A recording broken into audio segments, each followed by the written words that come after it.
মাঠ ভরা ধান, কাল বৈশাখী ঝড় আসছে। বাবা, তোরা জলদি কর।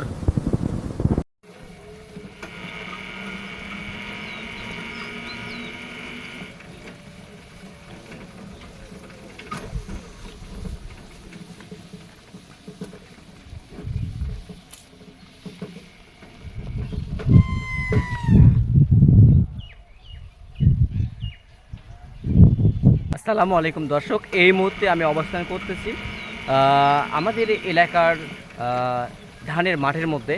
দর্শক, আমাদের এলাকার ইরি ধান কিন্তু অলরেডি কাটা শুরু হয়ে গেছে। আপনারা প্রথমে দেখতে পাচ্ছেন যে এক ভাই কিন্তু মাঠ থেকে ধান বাসায় নিয়ে আসলেন, ধান কেটে আঁটি করে।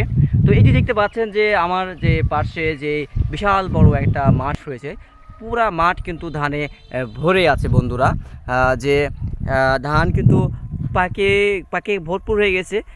খুব দূর থেকে ধান অনেক ভিতরে কিন্তু ধান থেকে ধান কিন্তু ভারী করে আনা তেমনটাই যে আহ, তাছাড়া উপায় নাই, গাড়ি তো যাবে না একবারে সব ধান কাটা পড়লে তখন গাড়ি যাবে কিছু কি এমন এমন এক জায়গায় মনে করেন যে এই যে মাঠের ভিতরে যখন ধান কাটা পড়তেছে সেই ধানগুলো ভারী করে এবার নিয়ে আসতে হতে হচ্ছে। তো যাই হোক বন্ধুরা, যে এবারে কিন্তু আসলে এখন পর্যন্ত যতটুকু পানি হয়েছে তাতে ধানের তেমন ক্ষতি হয় নাই।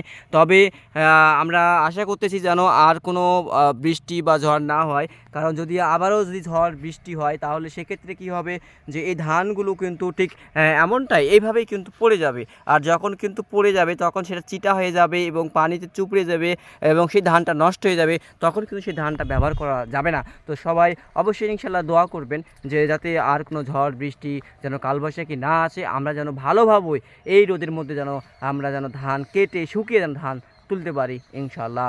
রাজু ভাই নিয়ামতপুর ইউটিউব এবং ফেসবুক ফলো এবং সাবস্ক্রাইব করবেন ইনশাল্লাহ।